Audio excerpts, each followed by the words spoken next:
Just because a guy's got six figures, just because a guy's has a foreign car, just because a guy's got several pairs of Jordans and all kind of designer clothes and this big house on the hills, that doesn't define that man's masculinity. That just lets you know this guy has means to do things.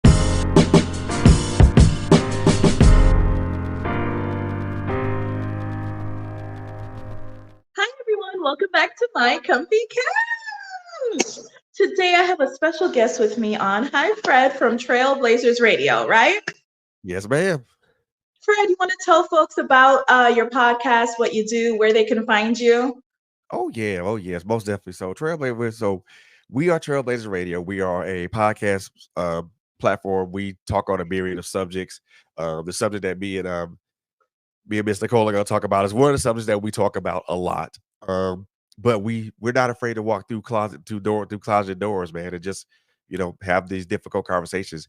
Where you guys can find our podcast? Oh man, we are pretty much a lot of places. You can catch us on YouTube. We have a YouTube channel. You can catch us on Twitch. We have a channel where you can catch us on pretty much any audio streaming service, Apple Podcasts, Google Podcasts.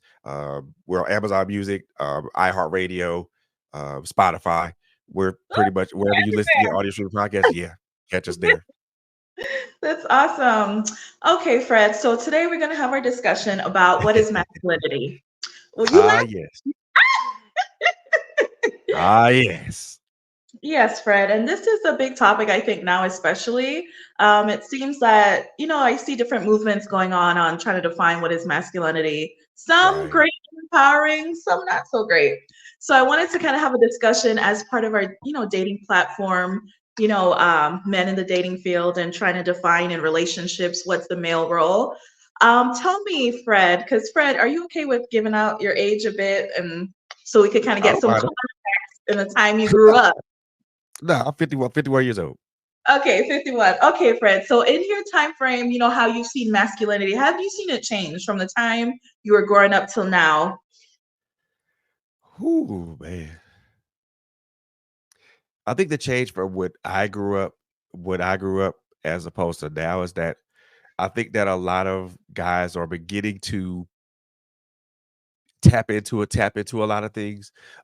One of the things I see a lot of guys are beginning to tap into is the emotion aspect of it, the emotional aspect of it. The simple fact that for a long time, we as men have been were taught not to be emotional about anything, not to have any feelings toward anything, or to kind of just be this this stone face and just not to have any type of reaction to anything, which is something that I find very, very wonderful. I find that very wonderful. Now, what I don't like about a lot of the platforms that are out here now is that they're going about some of these platforms are going about it the wrong way.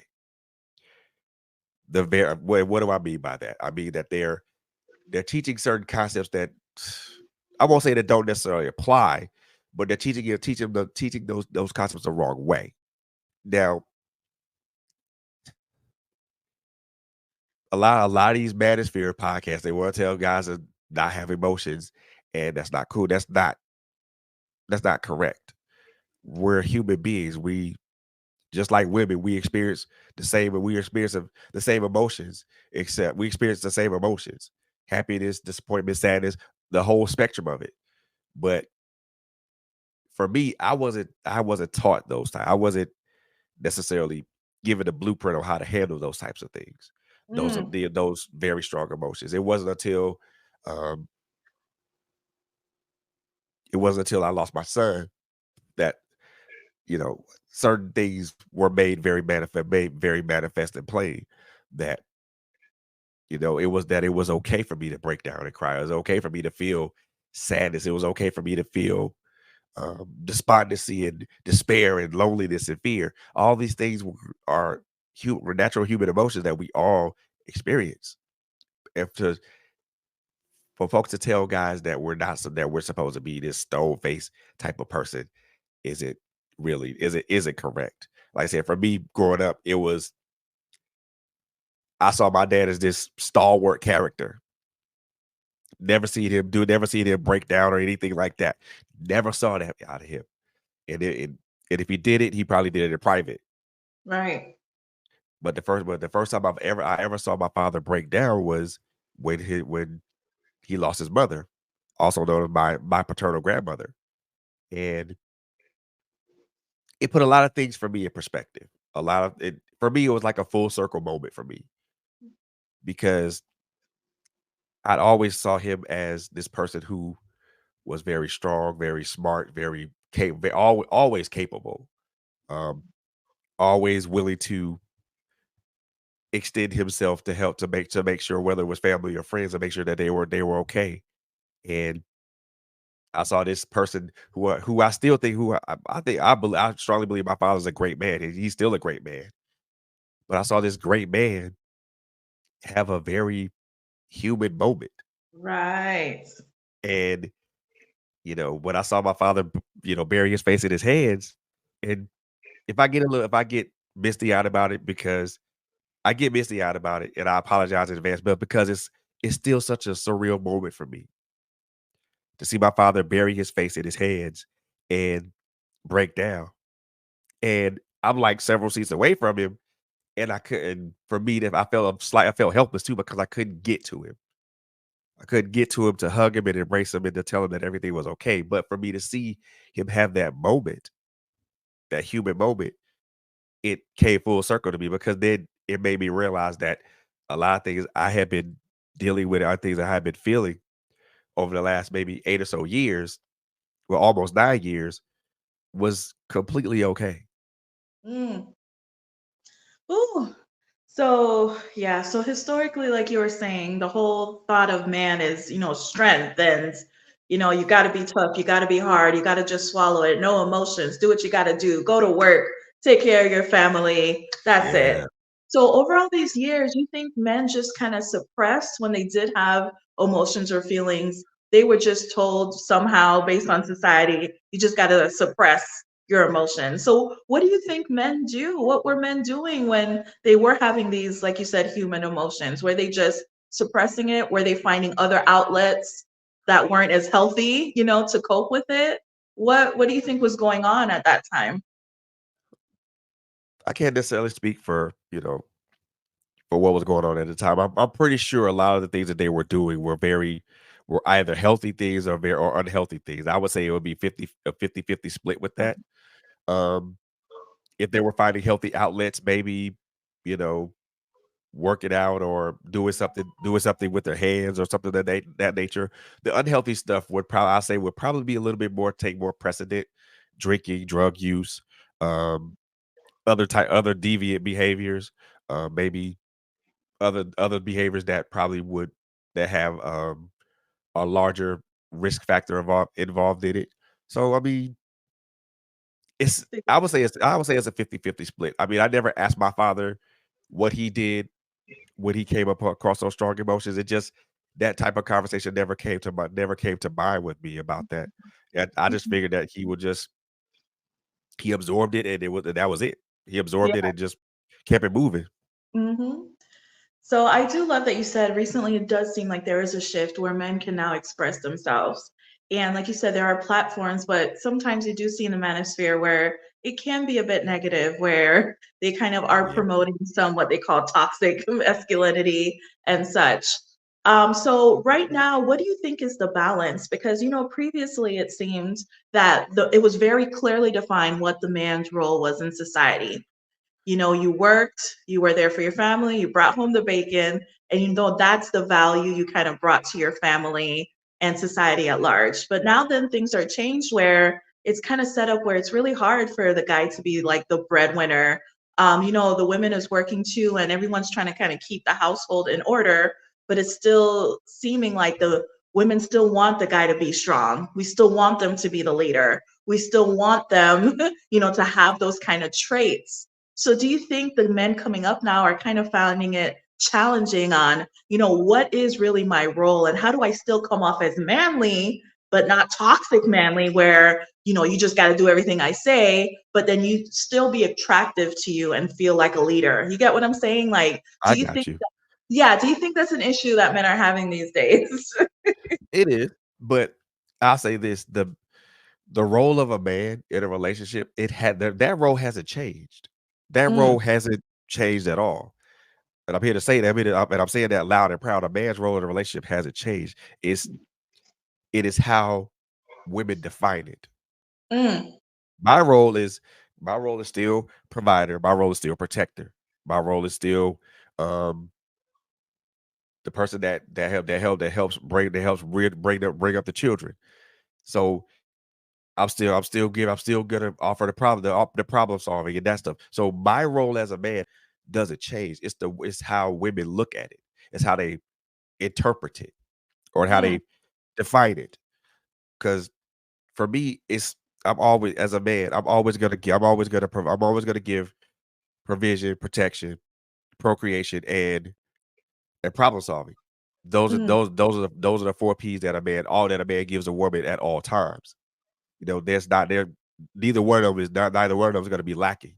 So my So role as a man doesn't change. My value as a man doesn't change. It's how it's been interpreted that changes it. That's changed. so you think it's the women that have changed? Perhaps the men see it the same and they, want to provide the same things, but you think women are the ones that have changed? Maybe they're looking for something different from the guy to determine their masculinity. Do you think that's Yeah. And that's the thing. Monetary value doesn't deter isn't a determinant of masculinity. tell me. I hate to break it to you. I hate to break it to y'all women, but that's not a determinant of masculinity. Just because a guy's got six figures, just because a guy's has a foreign car, just because a guy's got several pairs of Jordans and all kind of designer clothes and this big house on the hills, that doesn't define that man's masculinity. That just lets you know this guy has means to do things. This guy has money, and this guy has clothes. This guy has a car. It just states that he has a means to do things. Masculinity isn't about monetary value. It's to me, it's more of what is inner inside instead of what is outside. Mm, People because you can see if I got fancy clothes, I wear all this jewelry and things of that nature. So it can be assumed that I got it together, but in my reality, I may not. But it's all about appearances. Everybody looks at, well, he has money. He they can assume that just because someone has money, they can be a provider. That's not mm, true. Just because I have money doesn't mean I can doesn't always automatically necessitate a provider. mm, And that's a misconception. You look at if you look at me, if someone would look at me and they would say, well, he doesn't give off the appearance of being masculine. Well, that's where you're wrong. Because I'm a man, so I'm I'm a man 24. I'm a man 24/7, 365. And again, masculinity is baby. Everybody looks at what masculinity is differently, but mm. there has to be a baseline for it.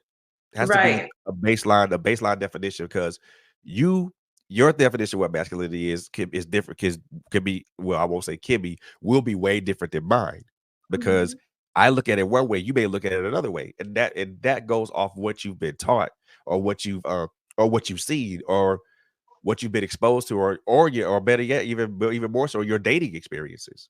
mhm. So, if we do want to define a baseline, because if we're saying, hey, it's not about how much money you are, but perhaps the quality of the person, maybe some of the It is characteristics that that person has.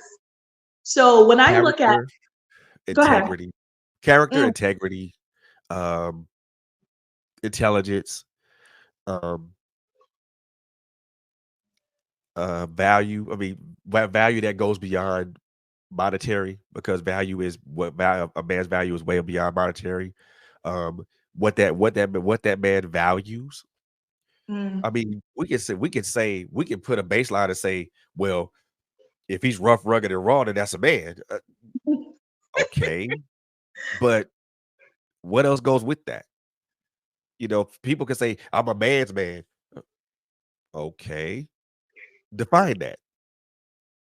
If I, if you say, I put it like this, if you tell me those things and I ask you to define it and you can't define that, then you that's no basis for you to say what that. There's no basis for you to say that what you are. If you say you're a man's man and you can't define it, I don't want to hear it.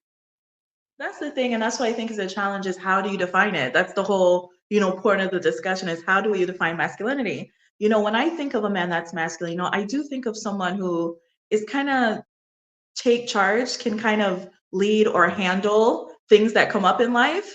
And I think Right. that's one of the things some of the women find that guys are missing. It's like I have so many women, and we can talk about them either being single moms or not having males in a home as to why Right. they feel like, man, when things come up in life, I can handle it.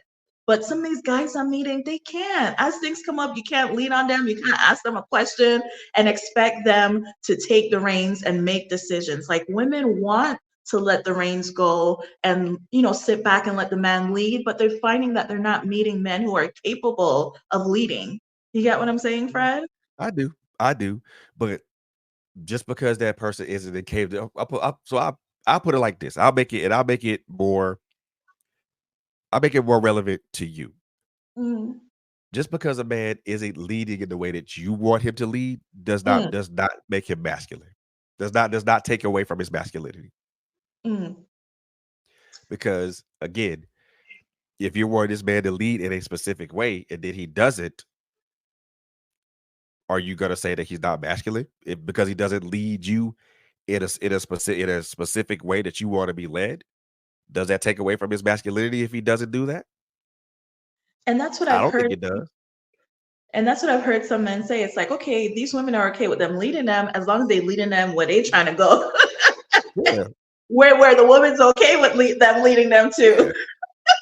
yeah. And see, that's the thing. If you okay, so my thing is, if you want me to lead you, Mm, then if you want me to lead you, but you're keeping me in you want us to stay in the shallow water, but I'm trying to lead us out in the deeper water.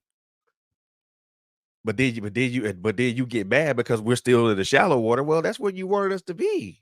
That's where you want us to stay. That's but you're gonna say I'm not masculine because I'm not leading you the way you where want to be led, or I'm leading, I am leading you the way you want to be led, but there's no movement or no results behind it. Part of that, and I think part of that is single motherhood has done that, and I think to kind of add to one of your points is the simple fact that single motherhood has done that, but also absentee fa- absent absentee fathers are another thing or another point to that Mhm. because a lot of fathers are not in the homes. I mean, I can say that from my own experience. I'm not afraid to put my own experiences out there. Um, my father was it was in my life for all 18 years, and he's still in my life now. Unfortunately, out of I have 4 children, I was in and out of their lives. So I can say that confidently because again, I'm not afraid to put myself out there. I'm not afraid to I'm not to be afraid to be transparent about that. So a lot of those behaviors a lot of those behaviors or a lot of those thought processes are the results of fathers not being in the home, not fathers not leading, absentee fathers or dead or people like to use the word deadbeat fathers. I don't like that word because it's very it's very wrong. You know, absentee father sounds a little bit more sounds politically correct, but and that's the word I'll use because because I'll say just as they're much as deadbeat fathers, they're deadbeat mothers.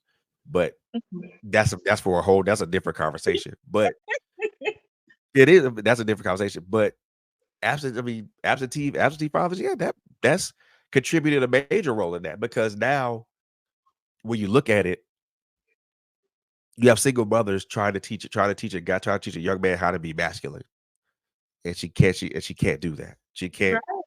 Exactly. She can't supply him with that information. Exactly. And the thing is, Just and like I met guys who feel inadequate, like, hey, I want in my mind, I have these thoughts of what a man should be, but I have no idea how to get there. No one has taught me, how to combat these different things that come up in life in a way that a male should. So they're getting Right. into these relationships and having families and not really confident in their abilities as a man. Of course. And again, that goes back to single motherhood and absentee fathers. Because again, you a single mother can teach a young man. She can trust me, a single mother can teach a young man a lot of things. But she can't in essence, she can't teach him how to be a man. Just Right. like if I was a single father and I have a daughter, I can't teach her how to be a woman. I can teach her some things, but I Mhm. can't teach her how to be a woman. That's Mhm. that's a woman's job. Mhm.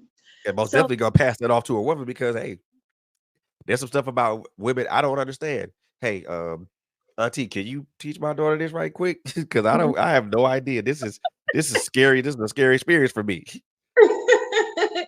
And as I'm seeing these young guys growing up, because I have siblings who the father isn't there Uh-huh. either. And I just see, and I have friends, and it just seems like the single moms I know, the young men are growing up with this warped idea of what it takes to, or what it is to be a man. Like they start Ooh, joining these groups and these groups of friends that are really, macho, fighting, doing dumb shit.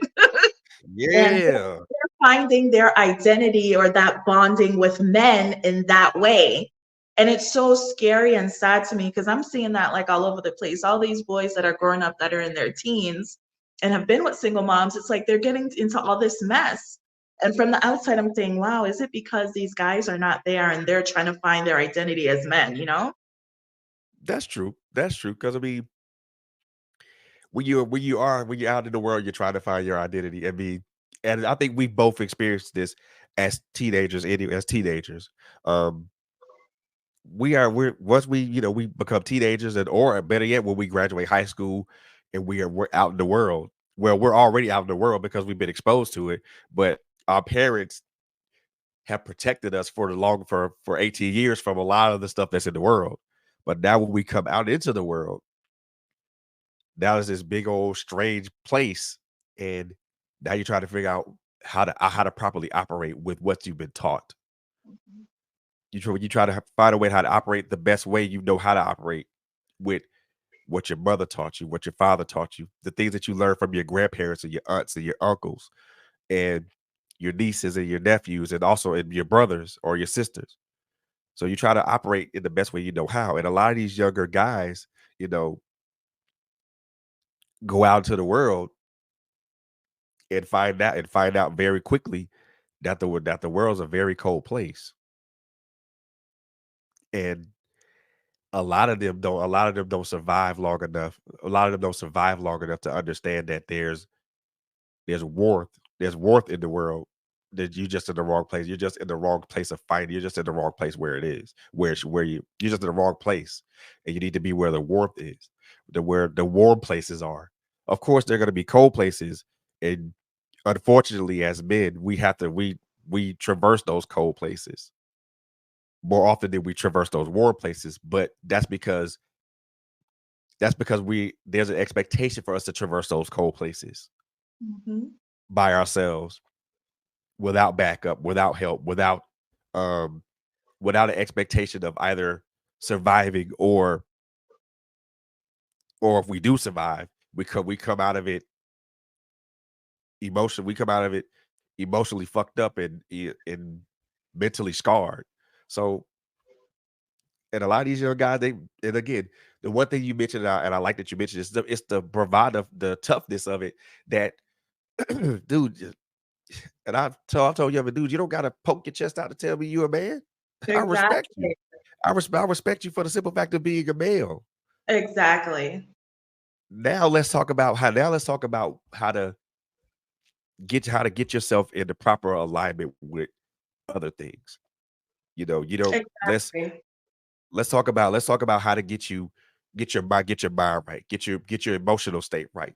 Let's get you in a position to where you're able to take care of yourself without having to continuously ask people for it. Let's get you at a point to where your confidence is up and you're not always walking around looking despondent and looking like you're defeated. Yes. Love it. I love how you said warm spaces. That's beautiful. So Yeah. these young men growing up, what is the solution? If they were, where could they find warm spaces? Or, do you think that single moms should, make it a point to maybe make sure they have some strong male role models? If they have to find some in their friends or find some through in the church or in their community, but make it a point to find strong real male role models, maybe Yes. reading and looking up, videos because they're always on their phone, maybe on YouTube and stuff, they can find helpful Yeah. videos on, how to be a man with integrity, how to raise a man. You know what I mean? Like there Yeah. must I be mean, resources out there. there are resources out there. The one of the things I will say is that you most definitely have to tap into your community Mhm. because it starts within the community. If you know if the father if the father of that young man isn't where he is isn't where he needs to be, let's reach out to the father, get him to a point to get him to a point to where he's correct and right within himself. Now he's able to reach out to his son, to teach his son, and let's not leave both of them on the island either. Let's give them resources, give both father and son resources, and also give mother resources as well. Give all three of the resources and get them to the point to where number one, they're able to deal with what they have to deal with internally, individually, because it all starts individually first Yes. before it can even go out communally afterwards. Let's get the father to get to a point to where he's confident, he's stable, or if he's stable financially but not stable emotionally, let's work on getting him stable emotionally so that he can be emotionally and physically available for his child, for his son. Let's work with the son. Let's talk to the son. Let's get him to understand that okay, your father wasn't there, but there's things that happened to lead as to why he wasn't there. Certain things out in the open because let's just keep it honest. Let's just keep it honest. Most of the times, most of the time, father son or daughter relationships go awry. It's normally because I won't say it's normally because that child's mother that child's mother is a bit bitter about not being with the father, and then it projects to the child. So let's just keep that all the way 100%. But again, let's get the child the emotional support that they need. Let's get their son their emotional support so that way he can understand that, you know, the things that he's feeling is completely normal. Mhm. But also get him to realize that get that young man to realize that that choices have consequences. Regardless of what you choose, there's always a consequence behind it. But don't look at the consequence as a bad thing. Look at it as a lesson to be able to learn from it and move forward. That's the one thing that I so try to stress is that, especially with myself, that even though I made a choice and there's a consequence that happened with that choice, that's not the end of the world. It should be there's a lesson in that choice, that consequence that I should be learning, and I should Mhm. apply that so I should be able to move forward. A lot of things that I think a lot of the young men don't understand is that choices do have consequences. Mhm. And you can't walk around this earth thinking that you're invincible because Right. trust me, trust me, God will humble you very quickly. And that's the thing is that that's how I feel like a lot of them feel like they're just invincible. And I guess it's because they haven't had those really tough consequences. And a lot of time I do notice these single moms, they really not sticking with the consequences and are not really, driving it home to these guys. And I noticed that these boys really know how to finesse their mom, if I'm They do. honest with it. They They do. really I mean, they do. do. And that's the thing. But one of the things I learned that there's a lack of respect for, I won't say authority, but a lack of respect for the parent figure in the relation in the parent child dichotomy. I'm not your dude. I'm not your friend. I'm your Exactly. parent. If I say do something, do it. Now, if you don't do it, there's a consequence behind you choosing not to do it. Hmm. But and whether how severe you want that consequence to be is completely up to you. But in the same thing, but I don't know. We and then we're in this age of like, of course we want to empower our children. Of course we me as a parent, and then I'm pretty sure people that are parents. We want to empower our children. We want to give our children some form of autonomy to be able to make their own decisions, to be able to, forge their own path, things, all everything.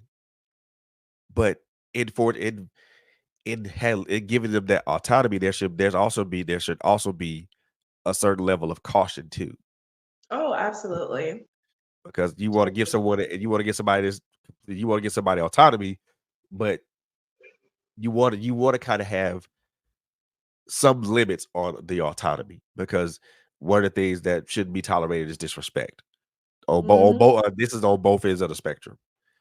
You know, Absolutely. the child should disrespect the parent, but the parent should not disrespect the child, because at the end of the day, the child is human just like you are.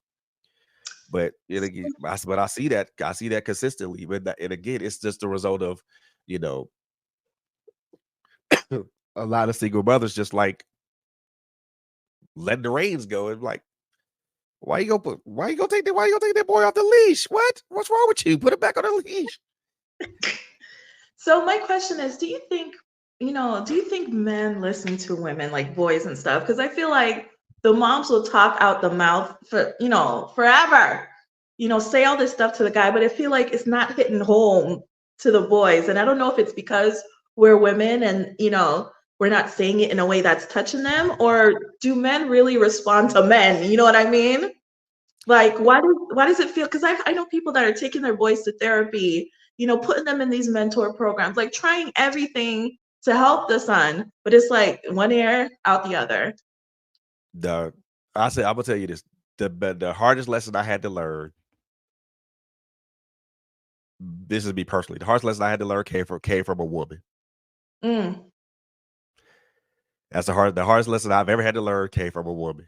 So I'm not gonna say that it's either or, because I won't say that it's one or the other, because it could be either or. Men How a lot of guys say men listen to men better than what they would listen to a woman. However, I'm of the thinking that of this. If someone's presenting me a good idea, it is sensible and it makes sense to me, and I can do it with little to no risk to me. I don't care who it comes from. Let's do it. Let's go. but But yeah, I as think when a it comes to 15, when when you're it when 14, 15, of were you course, when thinking you're like 14, 15, you're not trying to hear none of that. I mean I was 14, 15. I wasn't trying to hear any of that. I'm not trying to hear it, whether it came from my father or my mother. I was like, man, just leave me be. I just want to go out here and go enjoy my life, enjoy my teenage life and do whatever. But I mean, like the hardest lesson I learned, like I said, the hardest lesson I got came from a mother, but the most beneficial lesson came from a man. that? That's interesting that you say that. So, Okay, yeah, so I so like you how can look at you it either way. The hardest lesson came from a woman, but the most beneficial one, that I carry with me, the one that even to this day that I apply, came from a man. Mm. So I like the different suggestions you gave in terms of, making it like a safe space for the young men that are going up to, understand what's really going on. Because I do think that's true. Sometimes we're not being fully transparent that, hey, actions have consequences and this is really what's going on. I like how you said kind of developing the father too, because I think that goes the father is normally like villainized. So to Yeah, think of he's actually, restorable or you can actually help him, that's that's interesting because it's easy to just do that separation of, hey, that's his dad, he ain't, but to really look at it and to find compassion towards the father, I like that. I really do like that.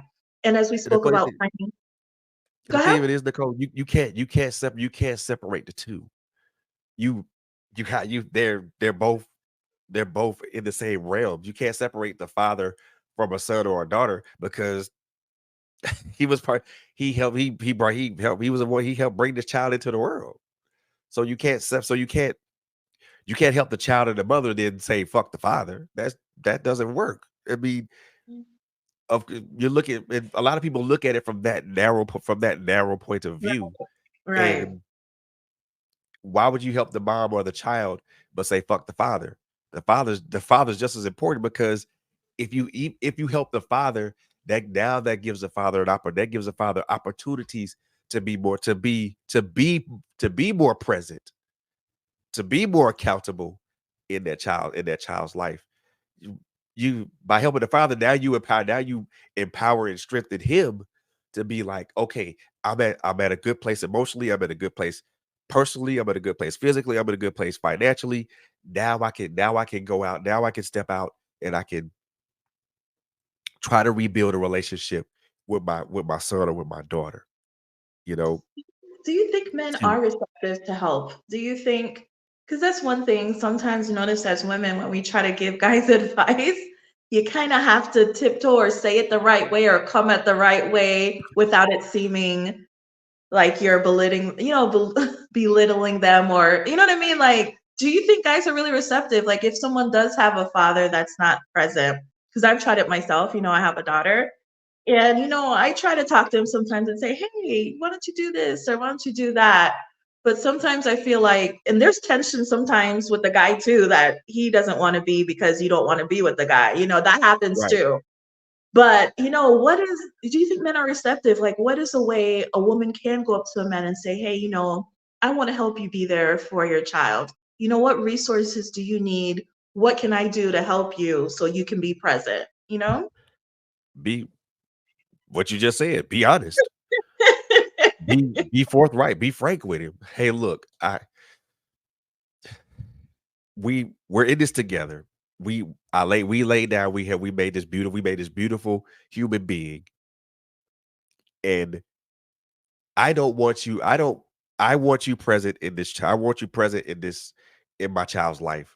I don't want you to miss out on birthdays, graduations, um, other special events. If the child plays sports, I don't want you to miss out on these things. I want you present in it. I want you present and clear. I want you present for all of that. Just be honest. I mean, just really be honest. I mean, just say, "Hey, look, you're missing out on a lot of things in your child's growth. You're missing out on birthdays. You're missing out on special occasions. You're missing out on achievements, and you're missing out on achievements and landmark and benchmarks. And You know, it does. we made this child together. We're regardless of whether we are in a relationship or not, we are forever linked by a child. So until one of us or both of us leave this planet, that's our link.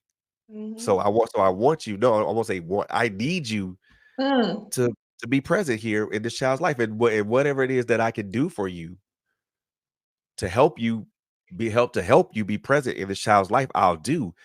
I'm not mm, in but make it sound make it to the make and I won't say make it, but speak to the point of him wanting to be there for the child, because a lot of us as black men, and especially black fathers, we want to be in our kids' lives. We're hampered by the obstacle of a mom, the obstacle of a bitter baby mom, which despite all our efforts and all our noble efforts, we still get stymied. So when we get stymied, we give up. And we're like, well, there's no way I'm gonna be able to see my child because she's the barrier. She's the barrier that keeps me from seeing my child. That if I you know what, I'm gonna say this, and it's gonna sound really, really mean, and but I'm gonna say it. Black women or women, period, do not be a barrier to your child, to your child's relationship with his or her father. The reason I say that is because the moment you become a barrier, that's the moment that dude, or it's gonna be a guy like me, and I'm being transparent. It's gonna be a guy like me who's gonna give up and say, no, fuck it. It's not worth going through all that trouble, all that pain, or even try to break down a barrier just to see it, just to see my kid. I don't want to see you. I want to see my child. That's what's important to me at the moment. Don't be a barrier to that. But also, brothers, don't be a barrier to yourselves. Want to see your child, want to see your kid. Do what you have to do to see your child. You don't have to if if that means a co-parenting situation, then so be it. If that means supervised visitation, then so be it. If that means, you know, if that means like FaceTime and phone calls, then so be it. Whatever it takes for you to be an active person in that child, active person, play an active role in that child's life. Do what you have to do, but please do it legally. And then if the mother doesn't want to cooperate, then you did do it the legal way. Take it to the court system. Fight for joint custody, fight for whatever, fight for full custody if it's something that you're able to do, or if you feel that the other parent is not fit. But you help we help we as men brought help we as men help these women create these children. You know, We Fred, owe it to our sons and our daughters to be present there, you know. And I like the way you said that. I mean, just as a woman, as a mother, be honest. Be honest. But one of the things I think that is one of the barriers to it is when women always talk about child support and all this other stuff, because let's just be honest, that is something that is a major barrier for a lot of guys. They pay all this money just for child support, but did get very little time to spend with the child. I think that's a balance. That's something that doesn't all that does that's something that severely doesn't balance out. mm, And a lot of guys a lot of guys are disillusioned with the family court system because it's a lot of it is not in their favor. They pay this exorbitant amount of money for child support, but then but I'm regulated to a weekend, but I'm regulated to a weekend visit.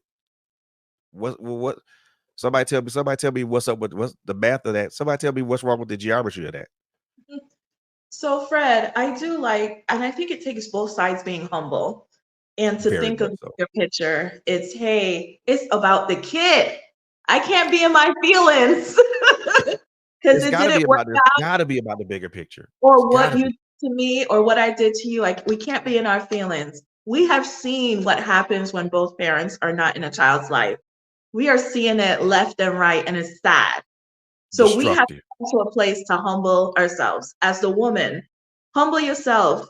Yes, you feel like, hey, I shouldn't have to tell this man how to be a man and how to be get his life together because you have a child now. But if you lay down with him and he needs that, be there for them, humble yourself, and help the man if you can. You know what I mean? And if he's willing to do the things it takes. And as a Yeah. man too, on the other side, if it does have to be where, you do have to go through the system, or take something that you really don't want to do, but to make it work for your family, and if you have to humble yourself too, then we do that, because at the end of the day it is about the kid. And not only do the women are a barrier, like I said, sometimes men are the issue too. In my case personally, I can tell you that it's not that I'm trying to keep him away from her. Sometimes they are men that are salty because the woman doesn't want to be with them. They're not active in the kid's life as they should be. So again, sometimes you have to humble yourself. Whatever you thought she did to you or you think about her, it's about the kid. And no, you cannot go when the kid is 18 and explain away 18 years as to why you weren't there and all of this. You need to be in the kid's life. That's what they see and that's what they need growing up. So I love all those points.